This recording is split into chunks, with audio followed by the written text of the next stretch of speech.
tardes.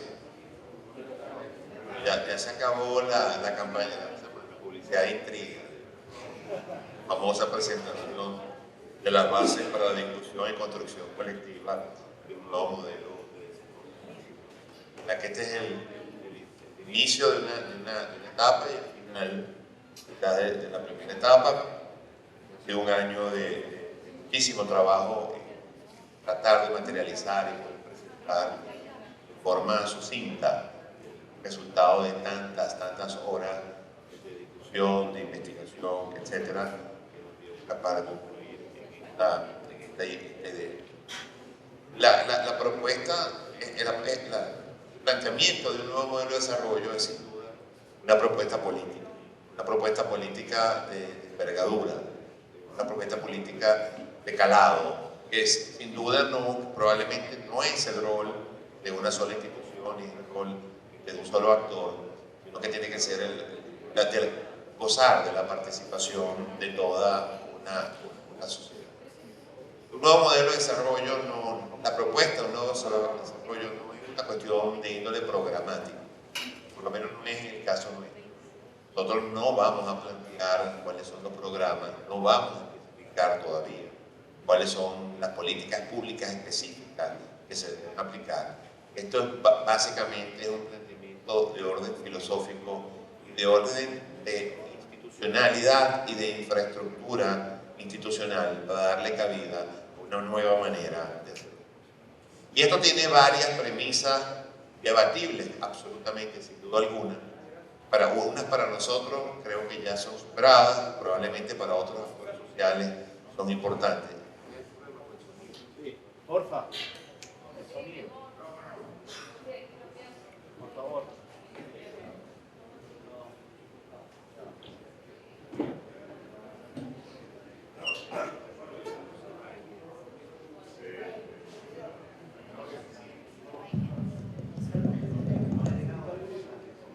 ¿Aló? La primera base que tenemos aquí, nosotros lo hemos dicho ya algunas para el empresariado venezolano, o para casi todo el empresariado venezolano, el modelo rentista extractivista se agotó. Y queremos un poco especificar qué significa el modelo rentista extractivista. El modelo rentista extractivista es básicamente la estructura institucional, la estructura económica que se dio el país a raíz de la aparición del petróleo. Y eso, por supuesto, no es un modelo que ha estado exento de altibajos, de modificaciones, pero que básicamente ha mantenido su propia estructura. Podemos decir que hubo uno más o menos desde el año 20 hasta el año 45, después vinieron las reformas del año 45, donde hubo elementos importantísimos que tienen que ver mucho con lo que es el planteamiento, esa coordinación tan importante que hubo entre el sector público y el sector privado, que básicamente se materializó en lo que fue la Corporación Venezolana de Guayana. Ese modelo después tuvo algunas profundizaciones en la década de los años 50 y después en los años 70 pues tuvo quizás una de las más importantes transformaciones cuando se pasa de tener el Estado el control y uso de la renta a tener el control de la renta y el control de la producción. Y ahí es cuando se exacerba el modelo rentista y ahí es cuando se exacerba la intervención del Estado en los temas económicos, y es también cuando comienza la pérdida de la productividad de la economía venezolana, que llegó a tener un índice de productividad donde la productividad de la industria petrolera era 11 veces la productividad del resto de la industria. Eso prácticamente te decía dos cosas. En primer lugar, que la evolución de la productividad de la industria petrolera había sido proceso de un manejo inteligente de la industria durante muchísimos años, de reinversión constante, de capacitación, de volúmenes y masa crítica suficiente para tener unos procesos que nos permitían mucho ser el barril más barato del mundo. Cuando se quería, digamos de alguna manera, vender lo bien que se estaba haciendo en el negocio petrolero, se decía que teníamos el barril más barato del mundo. Cuando se quería destruir lo que estaba pasando en la industria petrolera, se decía que teníamos el barril más barato del mundo por condiciones geológicas. Te decían que lo teníamos por condiciones geológicas, inmediatamente decían que teníamos una declinación natural de 25% de los pozos interanuales y que por eso había que tener la inversión constante. Entonces no era tan cierta las cosas, y lo que la competitividad del negocio petrolero fue porque el modelo se apuntaló allí, la sociedad lo acompañó allí, inclusive la diplomacia venezolana en sus mejores momentos se centró en hacer del petróleo un elemento fundamental en la diplomacia porque era nuestro principal producto de exportación. Diplomacia comercial también, porque al fin y al cabo es parte de una de las áreas de la diplomacia. Ahora, ese modelo que tuvo enormes momentos de éxito, la movilidad social en Venezuela, la capacidad de consumo, el proceso de urbanización de la sociedad venezolana, los índices educativos, el crecimiento de los temas de salud, la multiplicación de las universidades, el índice de productividad que llegamos a tener a mediados de los años 70, sin duda nos hicieron un país de vanguardia en las regiones. Esto, por supuesto, no significa que estábamos exentos de problemas, de dificultades, de desigualdad, de exclusión y de muchísimas cosas. Pero era un modelo que había logrado, de cierta manera, permear esa producción de riqueza en toda la sociedad. Por supuesto que no fue lo más equitativo y desde hace muchos años el modelo nos está diciendo que tenemos que revisarlo.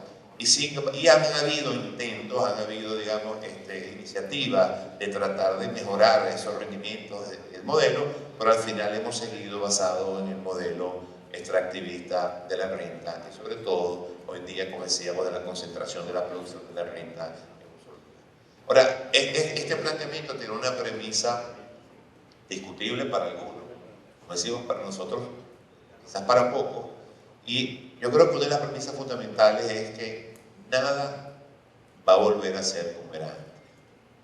Y eso es producto, básicamente, no solamente de la realidad venezolana, sino producto fundamentalmente de las megatendencias que de alguna manera están ocurriendo en el planeta y de la que las megatendencias tienen algunas ventajas, por supuesto, y algunas desventajas. Tú puedes no montarte en la megatendencia, pero hay otras megatendencias que igualito te van a atrapar, quieras o no quieras.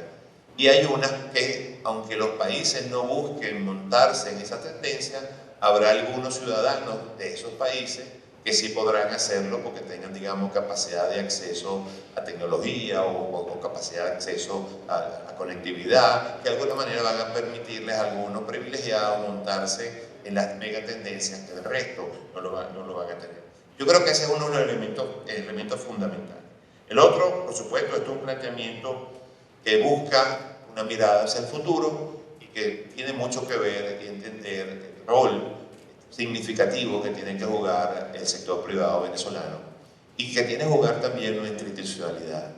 La capilaridad del sector gremial venezolano, la presencia en muchísimos municipios, en todos o casi todos los estados del país, en todos los estados del país hay una cámara, hay alguna asociación, algún lugar donde los empresarios de alguna manera se agremian para buscar conseguir sus fines. Yo creo que ese va a ser uno de los facilitadores de ese nuevo modelo y de la aplicación pues, de esta nueva propuesta. Pero eso también requiere una revisión profunda de nuestros modelos de gestión, de nuestros modelos de negocio y también de entender cuál es el rol del empresario en la sociedad. La sociedad venezolana, por supuesto, está viviendo una situación súper compleja.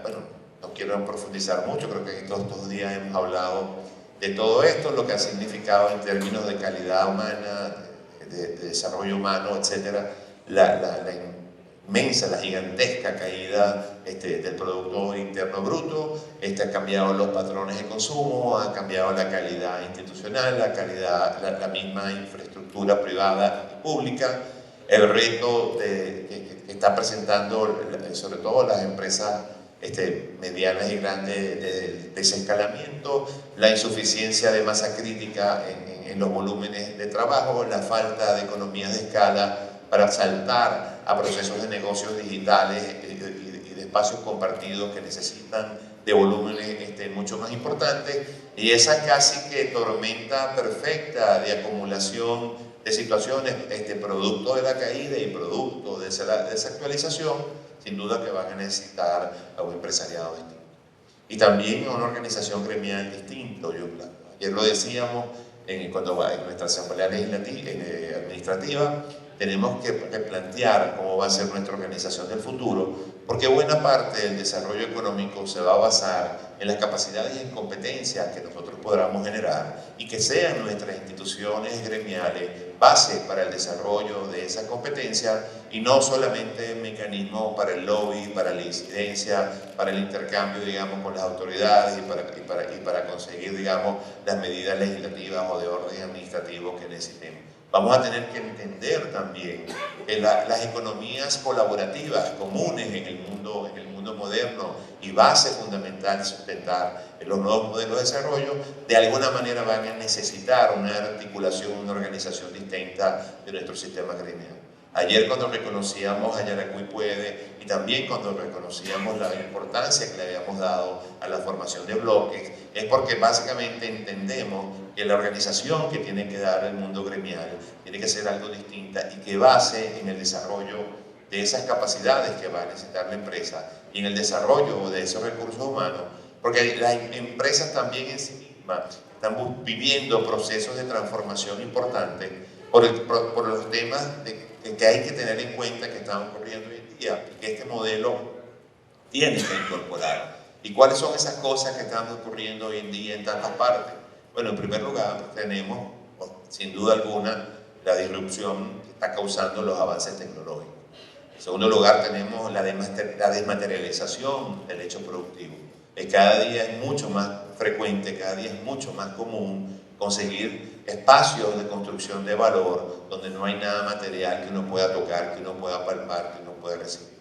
Además, la construcción o la articulación de cadenas de valor desde puntos geográficos distintos, de distintos puntos del orbe, con personas que tienen distintas capacidades, que se desarrollan en ambientes que tienen distintos idiomas y que se rigen por distintas legislaciones, que están todos participando en la producción de un bien o de un servicio determinado, que en muchas de las ocasiones es para, digamos, atender las necesidades de toda la humanidad.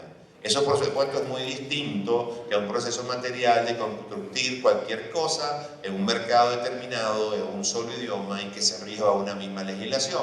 Esos procesos de participación de actores globales en un solo servicio, en un bien, que a nosotros nos parecen cosas del futuro, son una de las cosas que más impacto ha tenido en el pasado reciente. Una de las cosas que más impactó la pandemia fue precisamente que rompió esas cadenas de valor donde articulaban distintos países y distintas realidades. Porque bueno, unos empezaron con el COVID cuando otros no lo tenían, y cuando ya en algunos países lo superaron, el otro apenas estaba llegando, y al final no se pudieron articular y se rompieron esas cadenas de valor.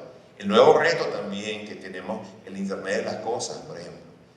Una cosa fundamental que para veces se está convirtiendo en un problema difícil de manejar, que son muchísimos de los negocios hoy en día se mueven en un paradigma absolutamente contrario a lo que fue la vida económica de la humanidad hasta hoy. La vida económica de la humanidad se basó siempre en el principio de la escasez. Hoy en día se basa en el principio de la abundancia, porque lo que sobra es data. Lo que sobra es información, lo que sobra es capacidad de análisis, lo que sobra es capacidad de hacer un producto particular para cada consumidor con las especificidades que cada quien las quiera. Es la capacidad de hacer para cada consumidor, de a su edad, a su condición social, a su sexo, a su trayectoria de salud, etcétera, hacer un contrato específico de seguro y no un contrato por adhesión que cubra todo con la misma realidad, como si tuviéramos los mismos riesgos. Esos son productos de la capacidad que tiene hoy en día la humanidad de aplicar de la abundancia y de hacer de la abundancia unos modelos de negocio y de gestión con un paradigma distinta al que tradicionalmente conocíamos, que era el de la escasez. Además de que hay abundancia, por supuesto, de tecnología, una cosa que muchos no creen, pero que también en realidad hoy en día hay abundancia de recursos financieros. Lo que por supuesto nosotros somos una superisla y una superexcepción, pero en el mundo lo que sobra es dinero. En el mundo más bien lo que están faltando cada día más son ideas y son espacios geográficos con capacidad realmente de articular y de aplicar esas ideas. Otra de los elementos, por supuesto, me estoy refiriendo mucho pues, a temas tecnológicos, pero yo creo que también hay una cosa importante que está pasando en la humanidad. Y voy a poner algunos ejemplos para referirme cómo cada vez están teniendo más importancia. Cada día hay más importancia en los mercados más grandes. El mercado más grande del mundo como comunidad es la Unión Europea, ¿no?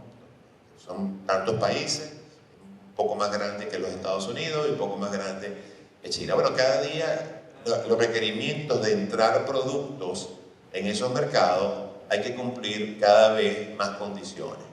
Bueno, trazabilidad, idoneidad, que no haya, digamos, trabajo de niños, que no haya explotación, digamos, por raza, por religión, que haya equidad de género, que haya energía renovable, que la huella de carbón sea positiva, una serie de exigencias que cada día se le están poniendo a los productos que son tendencias. Y que son tendencias que están viniendo, lo que ayer lo mencioné, el Objetivo de Desarrollo Sustentable de las Naciones Unidas no es una oda a los buenos deseos, no es un ejercicio de poesía.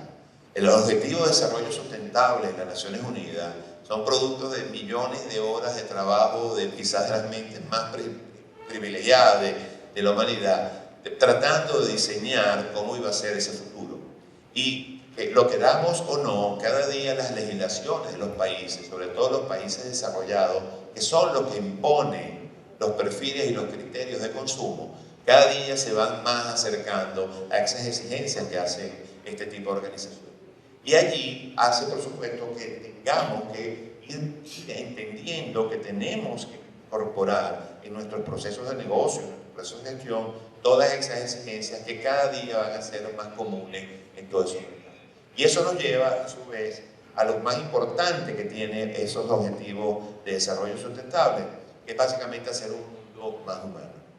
Y nuestra propuesta tiene fundamentalmente que ver con eso. ¿Cómo hacemos un modelo de desarrollo económico, de inclusión social, que sea más humano? Y para nosotros tiene una premisa fundamental. Toda inserción en un nuevo modelo de desarrollo tiene costos, tiene facturas que hay que pagar. Y lo primero que tenemos que estar en cuenta es que sea probablemente a nosotros que nos toque pagar la cuota principal de esa factura. Por más allá que tengamos posibilidad de influir, por más allá que tengamos posibilidad de hacer lobby, de hacer propuestas, tenemos que entender que la factura tenemos que pagar cada quien en proporción, digamos, en relación a nuestra capacidad de pago. No podemos pretender, como se pretendió mucho en la década de los 90, Washington, muchas veces las facturas las pagaban los más desposeídos y los más necesitados, simplemente porque eran la mayoría. Yo creo que este es un cambio importante a la hora de aplicar este modelo y probablemente va a existir algo de gradualidad, porque este modelo básicamente se quiere orientar dentro de esos objetivos de desarrollo sustentable, porque tiene algunas premisas que yo creo que son importantes. Para nosotros, el centro, el propósito, el objeto, el fin de nuestro modelo es el ser humano.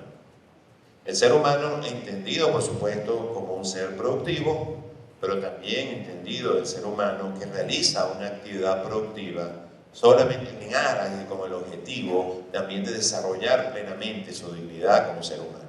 Yo creo que eso tiene que ser el elemento central de nuestro planteamiento. Estar claro que si queremos tener una economía mucho más humana, tenemos que también adaptar todo nuestro proceso, nuestra estrategia, nuestra visión de empresario, entender que nos toca resaltar. Yo ayer lo mencioné un poco en palabras, decía que se había pagado una gran factura, un gran esfuerzo, un gran sacrificio, sobre todo en los años de la hiperinflación más aguda y de la mayor escasez, y que los empresarios venezolanos habíamos hecho un enorme sacrificio, pero yo quise resaltar realmente el papel protagónico, fundamental y casi heroico de los trabajadores venezolanos. Mencioné ayer, bueno, que muchas veces los trabajadores tenían unos ingresos en eso, cuando cobraban la quincena, muchas veces resultaba que el ingreso por día era menor a lo que les costaba el transporte para llegar a sus sitios. Yo creo que esas son cosas que no pueden volver a suceder. Yo creo que esas son cosas que no benefician a nadie. Yo creo que esas cosas que sucedieron durante muchos años y que probablemente mucha gente decía, bueno, podemos estar sosteniendo porque el tema de los salarios ha llegado a este nivel, yo creo que con eso no se construye nada futuro, no se construye ninguna fortaleza, no se construye ninguna ventaja competitiva, no se construye ninguna capacidad. Al contrario, si tú no logras articular el esfuerzo material que está haciendo en tu empresa de alguna manera implique una mayor inclusión, un mayor beneficio para quienes participan en la cadena de valor, en la construcción del valor, yo creo que es un esquema que debe fácilmente ser superado y ser sustituido. Pero por supuesto eso también necesita cambios en la legislación, cambios, digamos, en la participación, cómo va a ser la participación de la fuerza productiva, del futuro laboral. Y básicamente allí está uno de los elementos fundamentales y más difíciles de buscar un nuevo modelo de desarrollo. Tenemos que tener una institucionalidad y tenemos que tener un cuerpo legislativo que desate las fuerzas de la creatividad, que desate la fuerza de la producción. La creatividad, la productividad, la capacidad de generar cosas nuevas, la capacidad de impulsar una mayor multiplicación de la riqueza, tiene en Venezuela una camisa de fuerza. Camisa de fuerza que tiene sus defensores. Es natural que haya personas que de alguna manera quieran que ciertas cosas del status quo se mantengan. Pero básicamente en la esencia, nuestra actividad hoy en día tiene una serie de limitaciones institucionales y legales que lo que tienen es aprisionado ese talento, esa capacidad que tenemos las empresas y los trabajadores de hacer las cosas de una manera distinta para beneficio de todos. No se puede entender el beneficio de la fuerza de la producción sin el beneficio de todos. Nuestros trabajadores estarán mucho mejor en la medida de que nuestras empresas estén mejor. Nuestras empresas estarán mucho mejor en la medida en que los trabajadores estén mucho mejor. Y esto que yo estoy mencionando no es retórica. Esto no es un discurso para conseguir aliados, esto no es un discurso para conseguir apoyo. No, este es un discurso basado en que, partiendo de los principios de que en la medida en que busquemos esquemas colaborativos donde todos participemos, la sociedad va a estar mucho mejor. Y básicamente esto es lo que queremos, es que con esta premisa que se tome la discusión en otros sectores. Otra de nuestras premisas fundamental es el desarrollo basado en el talento. Bueno, si decimos que nuestro objetivo es el ser humano, que la plena realización de sus capacidades, el pleno desenvolvimiento de su dignidad, también queremos un modelo que no se base en el desarrollo de ventajas comparativas, sino en el desarrollo de ventajas competitivas. Hay muchos ejemplos de eso, muchísimos. O sea, se pueden estudiar y hay cualquier cantidad. Yo siempre utilizo el ejemplo de Corea. La competitividad de Corea en los temas de acero es increíble y no tiene ninguna de las materias primas básicas para tener acería, sino que su capacidad de competir en el mercado global de acero, que es un commodity, es básicamente en el desarrollo de su talento y de sus ventajas competitivas. Entonces la gente nos pregunta, ¿por qué si Venezuela goza de tantas riquezas naturales, por qué hacemos un modelo de desarrollo basado en ventajas competitivas? Bueno, la respuesta es muy sencilla, porque cada día las riquezas naturales van a ser menos importantes en los modelos de negocio. Cada día lo que va a tener más valor, lo que va a agregar más valor, son los nuevos paradigmas de la riqueza, que son la información, la tecnología y el conocimiento.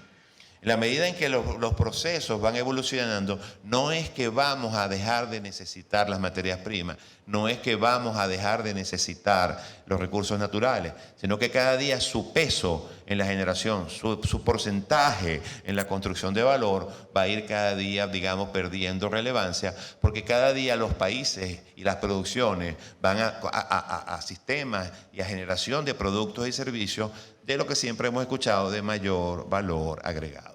En la medida que todos los sistemas económicos están buscando la generación de mayor valor agregado, las ventajas de las riquezas naturales van perdiendo relevancia en esa generación de mayor valor agregado. Porque el valor agregado se lo agrega es precisamente el talento, los procesos, los métodos, la capacidad de alcanzar más mercados, la capacidad de tener productos más adaptados a mayor gente, el singularity. O sea, una serie de efectos que está teniendo la abundancia de tecnología, la abundancia de recursos, la abundancia de procesos en la generación de productos cada vez menos dependientes. Además, que la historia de la humanidad, sobre todo la historia reciente de la humanidad, nos ha ido demostrando que cada vez más los recursos naturales van siendo más sustituidos o por otros recursos naturales o por otros procesos. Ayer alguien en una intervención aquí decía que sí, que hace algunos años era el carbón.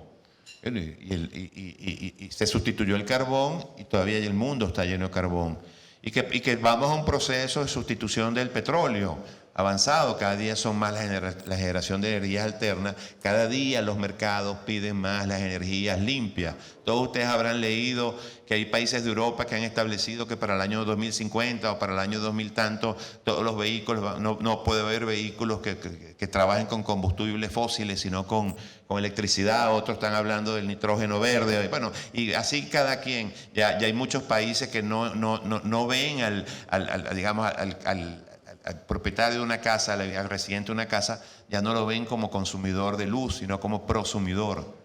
Tiene que tener esquemas alternativos donde en un momento consume y en otros momentos vende energía al sistema. Y algunos lo hacen solar, otros lo hacen eólico, otros lo hacen geotérmico. Bueno, y no solamente eso, sino que todas las regulaciones están orientadas a que cada quien aproveche y transforme la fuente de energía que le sea más beneficiosa y que le sea más asequible. Entonces todas las casas consumen y venden energía, depende de la hora del día, depende de la temporada del año, etcétera, etcétera. Esas son las nuevas tendencias y esas son las nuevas exigencias que si mañana queremos ir a esos mercados, probablemente que nos van a decir, ¿dónde está su huella de carbón? ¿Cuál? Hoy en día a lo mejor te piden la del país, mañana probablemente te pidan la de tu propia empresa. Y hoy en día te dicen, bueno, ¿dónde está su respeto a los derechos laborales de los niños? Entonces hoy en día te piden la del país y mañana te van a pedir la de tu propia empresa. Y eso ya existe. Y no solamente que existe, sino que el mercado lo premia, el mercado lo paga. Así como paga productos orgánicos, también paga productos que han sido, elaborados con todas esas megatendencias y sobre estos lineamientos que han puesto los organismos internacionales. Creo que es fundamental en este nuevo modelo de desarrollo entender que tenemos que dar un salto cuántico en el tema de la tecnología. No es posible seguir insistiendo en modelos y en procesos de negocio que no tengan cada día una mayor incorporación tecnológica, porque simplemente no van a poder competir en el futuro y nos vamos a tener que enfrentar más temprano que tarde a la discusión si tenemos que proteger unos productos hechos aquí sin tecnología o permitir el acceso de productos de la misma calidad pero más baratos, producidos con otras tecnologías. Y yo creo que para todos está muy claro que el autarquismo que practicó Albania durante tantos años, ya sabemos los resultados que le trajo pues, a ese país. Si hay algo que es global, si hay algo que es universal, es el comercio. Y en la medida en que usted tenga la posibilidad de satisfacer las necesidades con productos más baratos, es muy difícil justificar las barreras para que esos productos entren a un determinado mercado. Esa es una cosa que va a llegar tarde o temprano. Y yo creo que allí, por ejemplo, esa es una de las cosas que yo decía, cómo articulamos nosotros nuestros gremios para que sean facilitadores de la aplicación de esas tecnologías en los procesos de negocio de nuestros afiliados. Porque el que no lo haga, eso no es una opción, eso no va a ser opcional, eso va a ser determinante. El que mañana no se monte, probablemente, poner un ejemplo, porque aquí está mi preferido, que está viendo con mucha atención, voy a poner el ejemplo de la agricultura. El que no se monte mañana en esquemas de agricultura de precisión, difícilmente va a poder competir con quienes ya los están haciendo. Más allá de la distancia, eso cada día tiene menor peso relativo. La distancia geográfica de unos puntos a otros. Eso cada día cuesta menos relativamente hablando. Y por eso que vemos países como los Países Bajos, que por cierto aquí está un representante, que es un país diminuto, con tremendos problemas de superficie, se mete el agua, se sale el agua. Vemos que, creo que es el quinto país más productor de alimentos en el mundo, siendo un país tan pequeño. Bueno, precisamente porque ha hecho todo esto que estamos diciendo, que para nosotros es un salto cuántico y pareciera que es una mirada a un futuro wow allá en el 2035. Sí, pero eso ya existe en muchos países del mundo. La agricultura de precisión, por ejemplo, es muy común a donde ustedes quieran que vayan, y a cualquier país desarrollado que ustedes vayan a ver, van a ver que los tractores trabajan 24 horas al día y ya no les ponen esas luminarias que les ponían para trabajar de noche.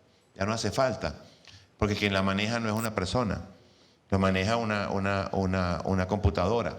Entonces, bueno, esos procesos ya hoy en día, y ya existen vehículos y camiones que no necesitan conductor. Y muchos dirán, bueno, por eso es malo, porque están sustituyendo al conductor. Bueno, pues eso es una discusión válida, pero no es menos válida que todos esos países desarrollados llegaron a esos camiones porque nadie quería ser conductor.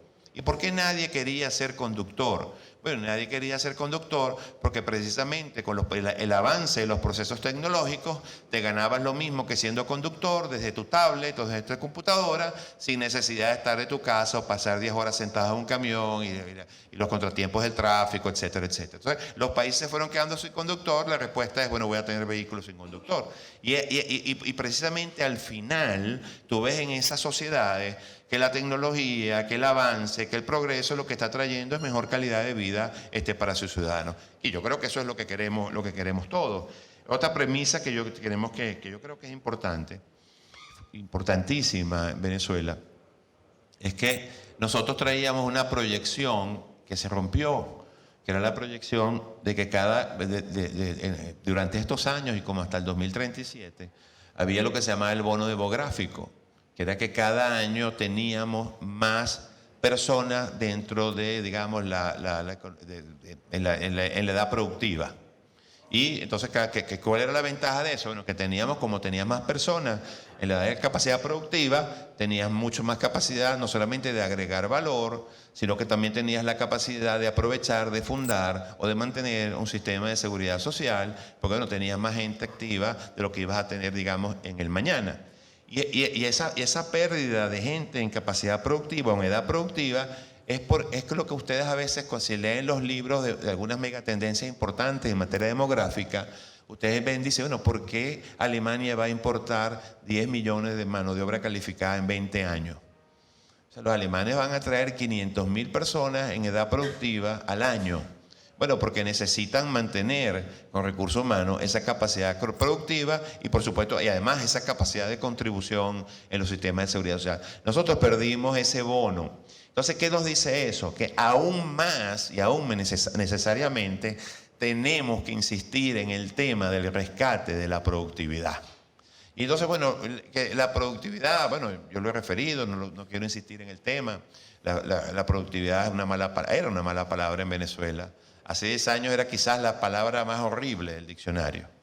La productividad la entendían como explotación, como vasallaje, como especulación. O sea, tenía todo. No, la productividad no es nada mejor que la mayor capacidad creativa en el menor tiempo posible con los menores recursos para la mayor satisfacción de los consumidores. Eso es, vamos a decir, rapidito, pues tratando de decir que es productividad. Y eso debe ser una búsqueda permanente de todos los procesos productivos, de todos, sin excepción, inclusive aquellos procesos productivos que se basan en la satisfacción, en la comodidad del que viene, en la búsqueda de un servicio. Bueno, tú puedes tener la comodidad más grande y quieres darte pues el tema a lo mayor artesanal posible y como lo hacían hace 500 años, porque quieres vivir esa experiencia, que lo hay. También, bueno, no es lo mismo si lo haces en un tiempo determinado y a un precio determinado que si lo haces en otro. Y eso te lo va a dar, digamos, el que pueda ser productivo. Así que la productividad tiene que ser para nosotros la búsqueda constante, el objetivo constante. Pero eso no llega solo.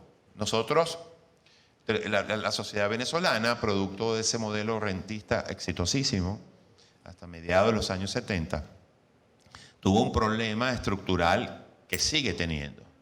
O tenía una ventaja estructural, vamos a decirlo así, después de algunos años, que nosotros éramos de los pocos países del mundo que teníamos estructuralmente un superávit en nuestras cuentas externas. Nosotros teníamos más exportaciones que importaciones, fundamentalmente por el tema petrolero. Y tenemos todavía un récord, en términos relativos, que pocos países lo han logrado, que fue en el año 67. El superávit de nuestra balanza de pago en el año 67, el superávit, fue superior a las importaciones. Es decir, las exportaciones nuestras fueron el doble de las importaciones. Lo que nos quedó de ahorro era superior a todo lo que importamos en un año. Imagínense el potencial, la productividad enorme que habíamos desarrollado en nuestra industria petrolera. Eso hizo, obviamente, que la moneda se hiciera más fuerte y eso hizo que al final nuestra economía tenga un porcentaje de componente importado mucho más alto que el resto de las economías de nuestra región. Y eso es para nosotros un reto también de competitividad. ¿Por qué? Porque muchas veces nos acostumbramos, por ese poder adquisitivo, que para nosotros el aumento de la competitividad fundamentalmente significaba importar tecnología de otros países de punta y adaptarlo a nuestros procesos. Y eso es una manera de aumentar competitividad. Pero no es la única. Ni es la más eficiente necesariamente. Ni es probablemente la de mayor impacto en el país. Quizás mejor impacto tenga desarrollar tú la propia tecnología. O desarrollar tú los procesos productivos que te puedan traer la misma productividad sin necesidad de importar la tecnología. O, ¿por qué no?, desarrollar procesos de capacitación que te permita estructurar con tus colaboradores modelos de gestión y de procesos que también te ayuden a continuar la productividad. Pero entonces para nosotros el incremento de productividad producto de la importación de tecnología era un hecho esporádico. Cuando la productividad y la construcción de capacidades por productividad es un hecho cotidiano, es un hecho de todos los días. No es voy a esperar que se me ponga vieja para traer la máquina nueva que me va a poner a la altura de Chile o de lo que sea, no. Es a ver cómo hago todos los días para no perder el puesto de competitividad que tengo contra los competidores de los países que rivalizan conmigo en un mercado o un producto determinado. Y eso, por supuesto, de la productividad es un cambio absoluto en la visión que hoy en día tenemos de negocio. De los saltos cuánticos en productividad, producto de la inversión, al mantenimiento de la productividad, producto de nuestro, digamos, acontecer diario. Y eso no es otra cosa que esfuerzo, que trabajo diario, que dedicación, que constancia, que mirada a largo plazo. Y para mí, yo creo que una de las grandes dificultades que va a tener nuestro modelo en el sector nuestro empresarial es precisamente la necesidad de cambiar nuestro estado mental, nuestro mindset, de una visión de corto plazo a una visión de largo plazo basada en la construcción de capacidades para poder competir con esos mercados internacionales.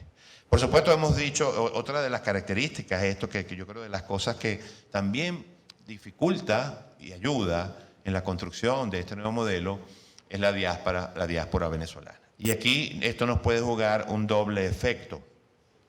Aquí tenemos que pasar del círculo vicioso que tenemos ahorita al círculo virtuoso. Y bueno, ¿cuál es ese círculo vicioso? Bueno, el círculo vicioso es que en la medida que nosotros no aumentemos la productividad y no logremos que nuestros trabajadores, nuestros colaboradores tengan mejores ingresos, la gente se va a seguir yendo buscando mejores esperanzas. Pero si la gente capacitada es la primera que se va buscando mejores esperanzas, ¿cómo hacemos para aumentar la productividad si la gente capacitada se está yendo? Entonces, bueno, tenemos que romper ese ciclo y buscar alguna manera de elevar nuestro nivel de productividad, que nuestros colaboradores, nuestros venezolanos, sientan que se haya un futuro mejor en este país y se quieran quedar aquí y sigamos insistiendo en el círculo virtuoso, que en la medida en que más logro productividad, mayor voy a conseguir que la gente se quede aquí y entonces voy a aprovechar la diáspora es para facilitar y ampliar mis relaciones de negocio.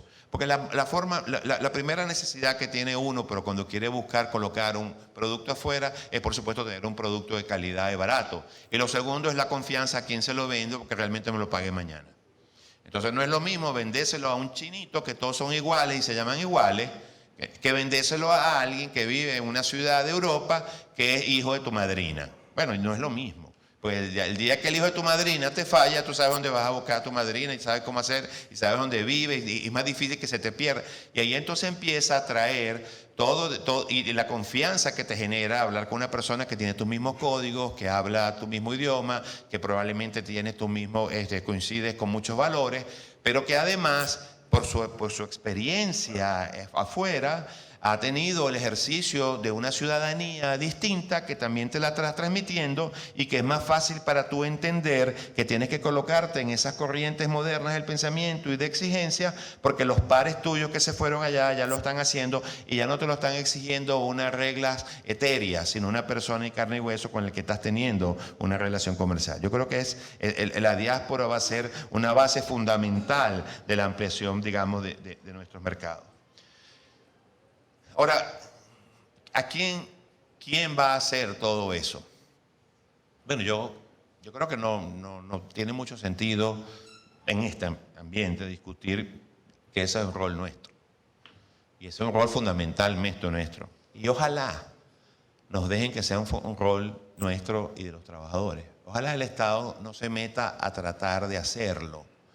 Esta mañana teníamos una discusión muy interesante en la última mesa, en la penúltima mesa, en la mesa donde estaban los diferentes sectores, y hablaban algunos de ellos del tema de las regulaciones. Y decían, bueno, es que las regulaciones no es el problema es la intervención, que son dos cosas muy distintas. Bueno, y ojalá nosotros logremos convencer a la sociedad de que tiene que desatar esa fuerza de la creatividad y que tiene que permitir que el rol de la recuperación material del país, lo hagan las fuerzas de la producción, que son los trabajadores y la empresa privada, que no se meta a hacer lo que no sabe hacer y que debería más bien buscar el mecanismo de ayudarnos a desatar las fuerzas de la creatividad y de la producción.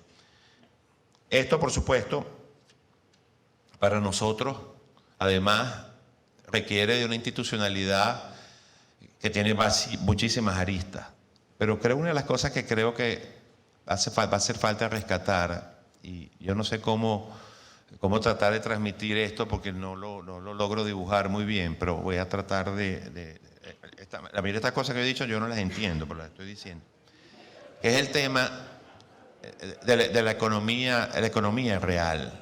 Una de las cosas que nos llamó la atención en este viaje a nosotros es que creemos, no sé si habrá estudios de eso, pero a mí me da la impresión que producto de estos últimos años, la incidencia de economía real en el país, en las regiones, es mucho más alta que hace quizás 20 o 25 años. Creo que el centro del país, sobre todo la capital, se ha ido hacia otro, más a la economía financiera, otro tipo de economía, no a la economía real. Y yo creo que aquí el tema de la descentralización va a jugar un papel fundamental. Y por eso siempre cuando veíamos la mesa de desarrollo les pedíamos que tratáramos de vincular no solamente la problemática, sino las potencialidades y las vocaciones, porque creo que cada región va a tener su especificidad si va a querer realmente ponerse en temas productivos. Y ahí decíamos nosotros, va a ser un poco difícil, pues cuando vamos a cada estado que vamos, no hay ningún estado del país, quizás uno, que recordamos nos diga que tiene una sola vocación. Todos tienen 30 vocaciones. No, nosotros somos agrícola, pecuario, turístico, comercial, industrial y de servicios, educativo y de innovación y medicina. Mira, ¿cuántos habitantes hay aquí? 700.000. ¿Cómo vas a lograr tú niveles de masa crítica y niveles de economía de escala suficientes para realmente ser competitivo en un territorio tan pequeño y con un recurso humano tan reducido, como vas a y con, digamos, inversiones tan relativamente pocas, cómo vas a ser tú globalmente competitivo en tantos sectores de la economía? Y yo creo que aquí va a venir también debería venir un realineamiento un poco del país, y ahí es donde nosotros hablábamos ayer de que probablemente vayan a tener importancia los bloques regionales. Porque yo voy a poner un ejemplo que no tiene nada que ver con el esquema comercial y económico, pero que tiene que ver, por ejemplo, en el esquema de salud. Entre Falcón y Lara, en la frontera de Falcón y Lara, o de Lara y Zulia, ahorita no recuerdo bien, hay dos municipios colindantes, y en los dos hay un hospital nivel 3. Entonces dice, bueno, porque aquí hay dos nivel 3. Bueno, porque el gobernador del estado Zulia quería un hospital nivel 3 allí. Y el del estado Lara quería un hospital 3 también allí. Cuando perfectamente 10 o 15 municipios alrededor del primero que hizo el hospital hubiera sido suficiente para atender a toda esa mancomunidad. Entonces eran hospitales 3 que nunca se ocupaban en un lado y hospitales 3 que tampoco se ocupaban en el otro. Bueno, yo creo que eso va a pasar igual. Bueno, a lo mejor vamos a necesitar, como no, un centro de procesamiento de semillas, pero no creo que vayamos a poder tener uno en Canaguá, otro en El Molino, otro en Bailadores, uno en La Grita y uno en El Zumbador. No. Yo creo que a lo mejor vamos a tener que sentarnos todos de acuerdo entre nosotros, con los bloques regionales y con nuestra institucionalidad gremial, a decir, mira, el mejor sitio para el desarrollo de la semilla que tenga una economía de escala suficiente y masa crítica para poder articular una generación de semillas que pueda competir contra la semilla importada y nos permita colocar la semilla nuestra también en otros países, tiene que estar en este punto y tiene que tener más o menos este volumen de negocio. ¿Por qué? Porque la renta petrolera nos acostumbró a identificar la necesidad y a satisfacer la necesidad sin exigirle la eficiencia en el retorno al capital invertido. Entonces el FONAYAP llenó el país de centros de investigación que ninguno es autosostenible, porque ninguno tiene la masa crítica suficiente de investigación para generar los recursos para sostenerse. Eso tiene que cambiar. Porque esa solución que nosotros le teníamos, lo que yo siempre he llamado, y yo sé que es antipático, la solución de carpetica, es que uno siempre que tenía la oportunidad de hablar con alguien que tenía capacidad de incidir, le llevaba a uno la carpetica. Y la persona que recibía la carpetica, probablemente recibía 100 carpeticas y decía, voy a aplicar 10 carpeticas. Y no veía si esa solución de la carpetica realmente era sostenible en el tiempo o no analizaba de las 100 carpeticas, que a lo mejor eran coincidentes, para decir de las 100 carpeticas voy a hacer 3, no voy a satisfacer a ninguno en particular, pero a todos en general. Eso es el nuevo reto del modelo de desarrollo. No hay los recursos excedentes para traer soluciones en cada uno de los lugares. Tenemos que manejar conceptos económicos. No solamente tenemos que manejar conceptos políticos, no solamente tenemos que manejar este concepto de la satisfacción de la necesidad. Tenemos que manejar el concepto político y la satisfacción de la necesidad con el elemento de que tiene que ser productiva la solución que se aplique. Porque si no, vamos a seguir en el mismo sistema. Un modelo que elevó 11 veces su productividad sobre el resto de la economía para sostener la ineficiencia de todos esos sectores. Pero esas 11 veces que fue más productiva, hace años que dejó de ser suficiente. Porque cuando era 4 veces más eficiente, la cosa iba más o menos bien y el país marchaba bastante bien. Pero cuando se fue a 11 veces, bueno, no dio para atender tanta ineficiencia, además de una población cada día más creciente. Yo creo que hay muchas cosas, pues quizás que tienen que ver más con el presente, el deterioro, digamos, el desaprendizaje que ha habido en el modelo educativo, el desaprendizaje que ha habido pues en la empresa privada y en las empresas públicas en general, digamos, en todos los procesos productivos de Venezuela. Yo creo que es una condición que hace muy difícil el tema, la aplicación pues de estas soluciones y de estos campos. Y hay también, yo creo que la otra cosa fundamental que tenemos que resolver, y por eso invitamos a los amigos del Táchira que están los amigos del Hub Tecnológico. Los amigos del Hub Tecnológico, porque no es verdad que en Venezuela no hay internet suficiente para aplicar soluciones digitales. Nosotros creíamos que eso era así, eso era un axioma, y bueno, nosotros fuimos al Táchira y nos enseñaron que en el Táchira, con el internet del Táchira, que probablemente es mejor que el resto del país, bueno, habían aplicaciones y soluciones a los problemas de muchas empresas que estaban en muchos lugares del mundo. ¿Qué quiero decir con esto? Bueno, que la nueva normalidad son los procesos basados en tecnología.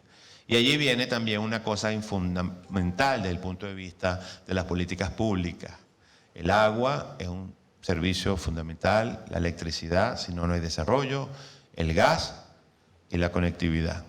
Yo creo que no tardará el mundo en reconocer la conectividad como un derecho humano. Porque nosotros ya existe en muchos países del mundo lo que se llama el e-government o el gobierno digital. Y el gobierno digital no es otra cosa que el marco regulatorio y de actuación del ciudadano digital. Cada día nosotros vamos a ser aún más ciudadanos digitales.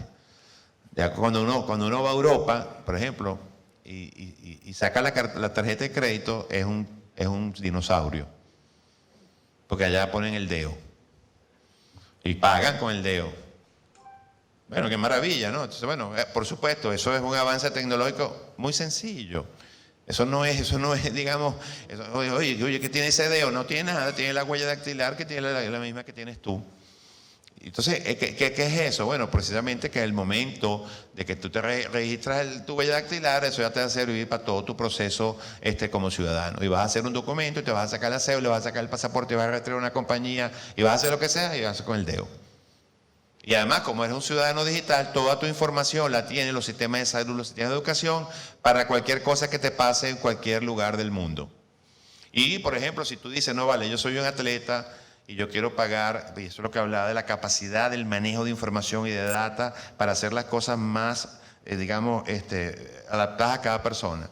Si tú tienes un teléfono, por ejemplo, un iWatch, por decir algo, un de esos, Fitbit, y tú eres una persona que hace ejercicio todos los días, y registras todas tus pulsaciones y tus cosas, bueno, tú vas con el dedo, te vas a conectar al sistema de salud, y el sistema de salud te va a decir que tú eres una persona de bajo riesgo, porque en tu registro de los ejercicios que haces todos los días durante los 5 años, ha mostrado que haces ejercicios 340 días al año, entonces eres mucho menos proclive a las enfermedades silenciosas que están azotando a la humanidad, y por lo tanto tu póliza de salud debe costar la mitad de lo que le cuesta al que no lo hace. Y no es el contrato a juro que te traía el corredor de seguro, que era tu pana, que si no firmabas ese no había otro. Porque la compañía no tenía la capacidad de adaptarse a las necesidades de cada consumidor, de cada cliente. Bueno, eso es pasado. Eso es pasado. Eso es historia. Eso ya no es. Entonces la gente usa esto no por moda.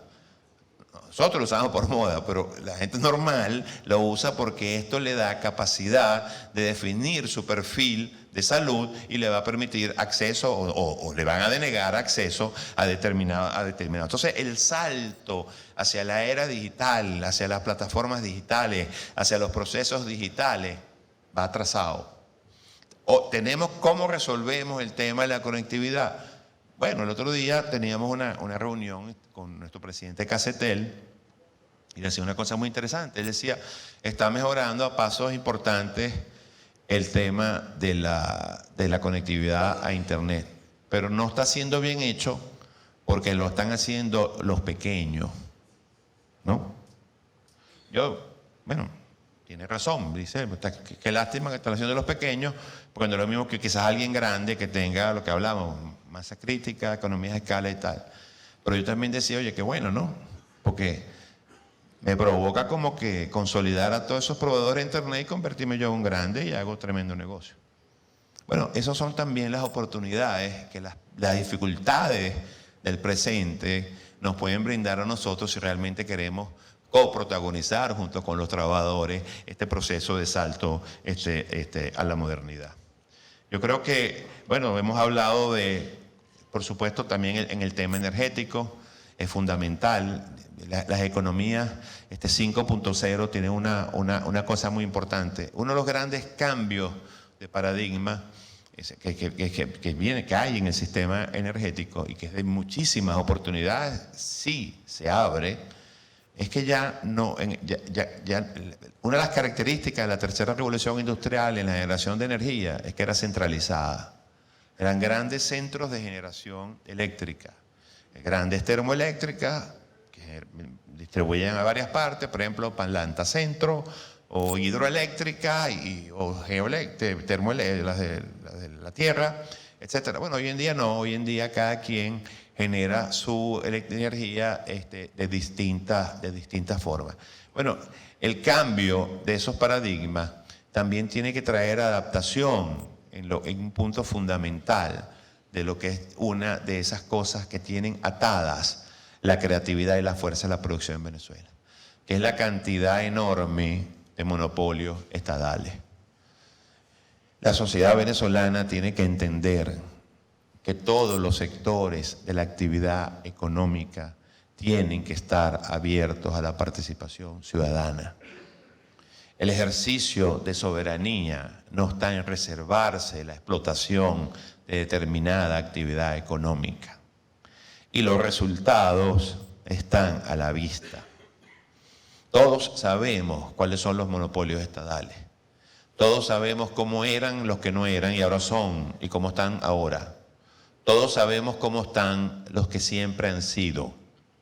Y todos sabemos cómo están que aquellos no siéndolo le permiten o tienen limitaciones importantes a la participación del capital.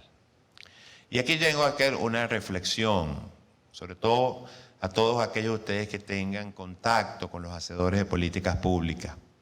Muchas veces cuando vemos las discusiones de las legislaciones para el estímulo de algún sector económico, siempre vemos que el interés nacional, y eso es muy importante, sin duda alguna, pero el interés nacional no puede ser tan interés que mate el atractivo para el inversionista. Y entonces ahí tenemos el ejemplo de la petroquímica. Bueno, sí, la ley petroquímica establece que un porcentaje mayoritario tiene que tenerlo el Estado, porque eso es interés nacional. Bueno, válido. ¿Qué es mejor? Tener petroquímica actualizada, donde el Estado regule, no como propietario, sino como ente regulador, el país lleno de petroquímica, o tener 4 cafeteras viejas donde tenemos más de la mitad.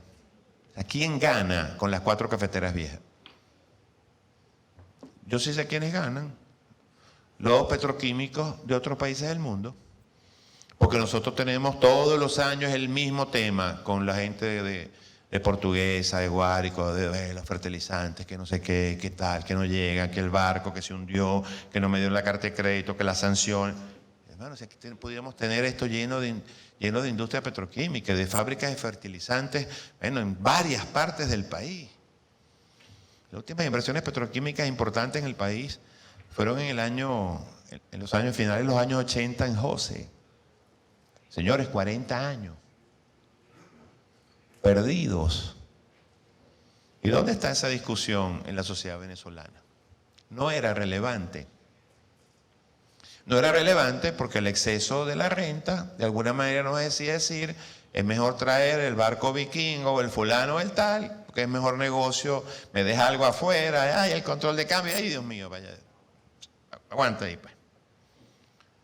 Esa es la realidad. Ahora, eso es lo que queremos seguir. Entonces decimos, no, pero entonces queremos ir a la soberanía alimentaria. Bueno, como no, con mucho gusto. ¿Qué es la soberanía alimentaria?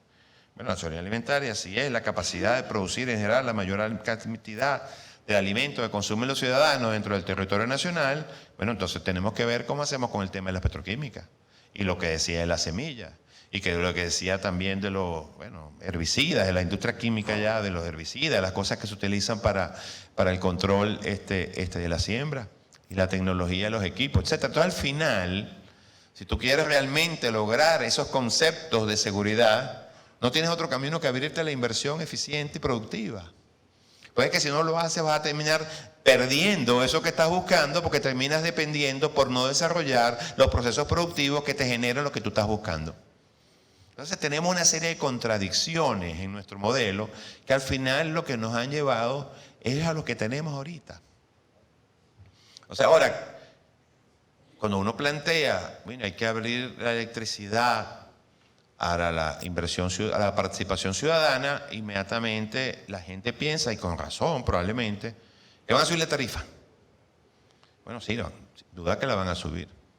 Porque si vale 0, esa no es tarifa. Y si pagas, aquí me contaba, creo que nos contaba el alcalde aquí de Mérida, que en algunas partes de la ciudad cobran por la recolección de basura un bolívar al mes. No tiene sentido. No es verdad que yo no creo que nadie pueda pagar 10. Entonces, bueno, no, que unos paguen 1 y otros paguen 100, válido, pero lo que es importante reconocer es que el servicio público más caro es el que no se tiene.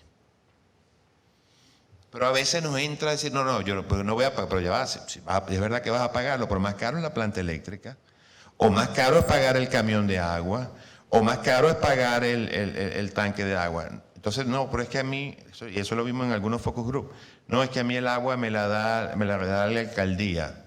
Entonces yo tengo 2 tambores y la alcaldía me llena los tambores. ¿Y cada cuánto viene la alcaldía a llenarte los tambores? No, una vez a la semana. ¿Y tú prefieres tener agua del tambor una vez a la semana en 2 tambores que pagar algo por el agua? ¿Y dónde está pues la calidad de vida? ¿Dónde está la necesidad pues de la higiene, las millones de cosas? Bueno, esas son barreras que vamos y que hoy en día conseguimos en la sociedad venezolana cuando planteamos este cambio, digamos, de abrir todos los espacios de la economía a la participación ciudadana. Comenzando por el petróleo. El petróleo, hemos perdido capacidad de producción. Bueno, no, algunos dirán que es el tema sancionatorio, y yo creo que vale la pena incluirlo pues, en la ecuación, pero también porque no hemos invertido suficiente. ¿O es que no es cierto que hace 5, 6, 7 años la principal producción petrolera del país estaba asociada a los convenios operativos? Eso es una realidad, eso está en números aquí y en números afuera. ¿Por qué había más producción en los convenios operativos que en la producción propia de nuestra empresa nacional? Muy sencillo, porque los convenios operativos le invertían al negocio. La exacerbación de la renta nos llevó al eterno dilema de matar a la gallina los huevos de oro. Porque le fuiste sacando tanto para, digamos, cubrir las ineficiencias del modelo que terminaste de alguna manera agotando a la que realmente te daba la capacidad. Y nadie planteó la discusión, bueno, ¿por qué aportan más los convenios operativos que la producción propia? Bueno, yo creo que esas son discusiones en nuestro espacio absolutamente superadas, pero a las que tenemos que ir, porque abrir la producción, la comercialización, la refinación, inclusive la exploración de la industria petrolera no significa que el recurso deje de ser soberano. Eso no está en discusión en nuestro modelo. El petróleo seguirá siendo de todos los venezolanos. Y es la palanca que más pronto nos puede poner cerca de ese salto cuántico y de esas innovaciones que tenemos que dar a la economía para superar el modelo actual. Porque es el que todavía tiene más competitividad a nivel global que los otros sectores de la economía. Esas 11 veces más competitividad que tenía con respecto a los otros sectores, probablemente hoy no sea 11, pero sigue siendo más competitivo que los demás y relativamente competitivo en función, digamos, de los demás productores de petróleo de esta parte del mundo. Pero con los esquemas tradicionales no lo vamos a lograr. Y por eso que nosotros, como institución, ya nos hemos adelantado, inclusive antes de este documento, a insistir en la necesidad de que se abra la discusión del tema petrolero y que de este tema, digamos, multilateral o de este relacionamiento o estas negociaciones bilaterales entre los Estados Unidos y Venezuela, de alguna manera se abra mucho más flexibilidad para la participación y crecimiento de nuestra principal industria. Pero yo no quisiera, pues, seguir, digamos, llenándolo de tantas cosas. Creo que hemos pasado lo fundamental. Yo creo que también las condiciones de empleo están cambiando. Ya la gente no necesariamente se desplaza a los sitios donde trabaja.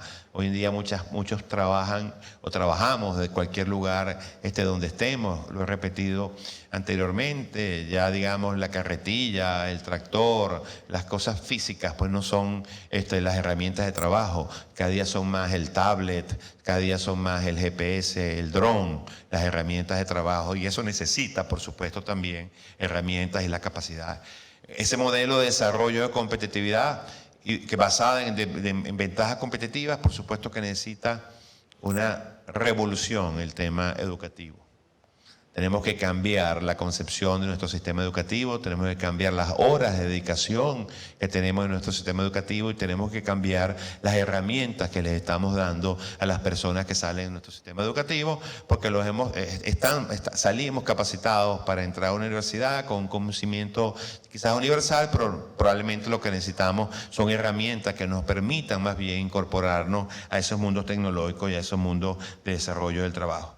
Yo creo que sería mucho más eficiente en horas del tiempo y de la presentación si más bien damos una mirada pues al portal y al a la información que tenemos pensada presentar digamos aquí en la pantalla, donde de alguna manera podemos ver algunos marcos referenciales y cuáles son algunos modelos de actuación que podíamos aplicar para... Yo no sé si ustedes tienen este librito, se repartió el... Okay. Aquí en este librito está este proyecto, esta base para la discusión, tiene algunos elementos que vamos a entregarle. Primero tenemos un portal web que se va a abrir hoy, donde van a tener toda la información referente a todos estos temas. Están disponibles todas las charlas, toda la literatura, todo lo que nosotros hemos, digamos, de alguna manera consultado para hacerlo. Y también, por supuesto, hay un libro que profundiza muchísimo más, pero básicamente nuestra solicitud o nuestro interés de traerlo hoy para acá es que de alguna manera salgamos de aquí como agentes motivadores a que la sociedad dé la discusión de hacia dónde debe ir ese nuevo esquema productivo. Nosotros sentimos que el país no tiene sentido de urgencia con lo importante que significa volver a un modelo realmente productivo y que pueda insertarnos en los mercados globales. Y el país pareciera que se siente satisfecho con lograr espacios de recuperación económica haciendo las cosas de la misma manera como tradicionalmente la hemos hecho, a sabiendas de que en el corto plazo esa forma de hacer las cosas no nos va a dar los resultados que la sociedad nos está exigiendo. Así que esto es una ruta hacia el futuro, pero una ruta hacia el futuro que yo creo que hay que ponerle sentido de urgencia y comenzar pues ya a implementar dentro de nuestras empresas todas estas ideas, todos nuestros modelos, todo nuestro sistema. Y yo creo que esto que vamos a ver aquí, si es que lo vamos a ver, no sé, es una guía para... ¿Dónde está el código? Ah, es que está allá. Aquí no está.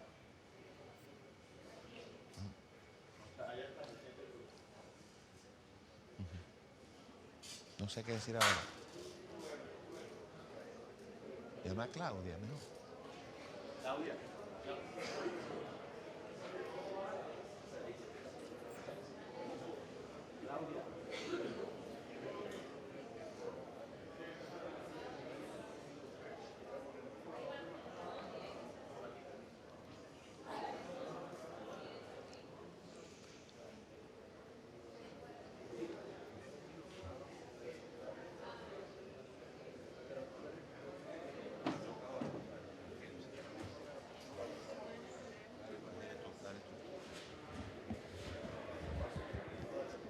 Buenas tardes. Ese código QR que tienen en la pantalla lo pueden escanear. ¿Me escuchan? Ese código QR es como el menú de los restaurantes. Lo escanean y van a acceder al libro completo, al documento de fondo que estamos presentando. Gracias.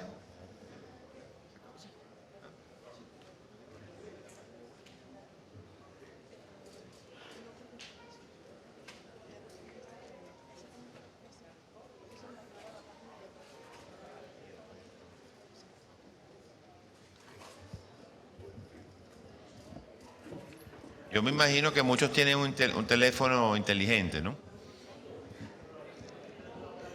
¿No? Bueno, tienen el teléfono, pero no son lo suficientemente inteligentes para usarlo. Ok. Bueno, si se mete en el código QR, te va a llevar al documento donde está todo esto mucho mejor planteado. El documento que es el documento que va a tener difusión, el documento que se va a entregar para la discusión, y que está además alojado en un portal web específico para esta discusión, donde la idea es recoger los planteamientos de los diferentes sectores que tengan algo que decir en esta materia para comenzar pues el debate que necesita el país en este sentido. Yo con esto creo ya haber agotado mi capacidad de expresar la necesidad de ir a ese nuevo modelo, y les agradezco muchísimo que tomen unos minutos para, digamos, navegar por ese portal, tomar algún tiempo para leer algunas de las consideraciones y las propuestas que estén allí, que ustedes consideren aplicables, y que nos abran las puertas de sus cámaras, las puertas de sus empresas y su capacidad de convocatoria para nosotros tener la oportunidad de ir a recibir las críticas, los planteamientos o las mejoras que esta propuesta quiere recibir. Nuestra idea es salir a discutir con el resto del país brevemente los breves lineamientos y la propuesta más concisa posible de lo que deberían ser las bases de la discusión y de la construcción de un modelo de desarrollo sustentable, competitivo e inclusivo para Venezuela. Muchas gracias.